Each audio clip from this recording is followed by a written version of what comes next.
Hi guys, இன்றைக்கி பார்க்க போகிறது நெல்லிக்காய் ரசம். இந்த நெல்லிக்காய் அப்படின்னு சொல்லணுன்னாவே இதை பேக் ஆஃப் விட்டமின்ஸ் அப்படின்னு சொல்லலாம்.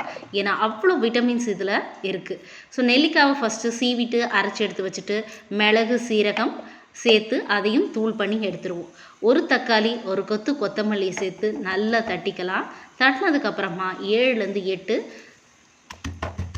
பூண்டு அதையும் சேர்த்து தட்டி ஒரு பாத்திரத்துக்கு மாற்றிக்கலாம்.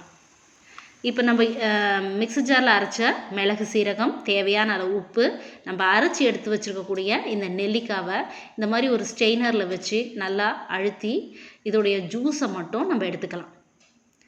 நீங்கள் டைரெக்டாக அப்படியும் சேர்த்துக்கலாம். பட் குழந்தைங்க சாப்பிடும்போது இதில் நாக்கில் தென்படும் போது அவங்க சாப்பிட்றதுக்கு அன்ஈஸியாக ஃபீல் பண்ணுவாங்க. இதோட பெருங்காயம், வேக வச்ச தோரம்பருப்பு 1 கப்பு சேர்த்து இதோட தண்ணி அலசி ஊற்றிக்கோங்க. இன்னும் 2 கப்பு தண்ணியும் சேர்த்துக்கலாம் கலந்து கொடுத்துட்டு.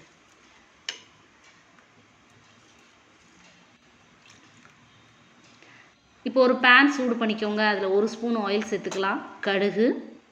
கடுகு நல்லா பொரிய ஆரம்பித்ததும் சீரகம் சேர்த்துக்கலாம். 2 காஞ்ச மிளகாவை கிள்ளி சேர்த்துக்கோங்க. கறிவேப்பிலை. இப்போ இதெல்லாம் செவந்து வந்ததும் நம்ம ரெடி பண்ணியிருக்கக்கூடிய நெல்லிக்காய் ரசத்தை இதோடு சேர்த்து கொதிக்க விடுவோம். மஞ்சத்தூள் சேர்த்துப்போம். இப்போ நல்லா கொதித்து வந்ததுன்னா ஒரு ஹெல்த்தியான நெல்லிக்காய் ரசம் தயாராகிடுச்சு. நீங்களும் ட்ரை பண்ணி பாருங்கள்.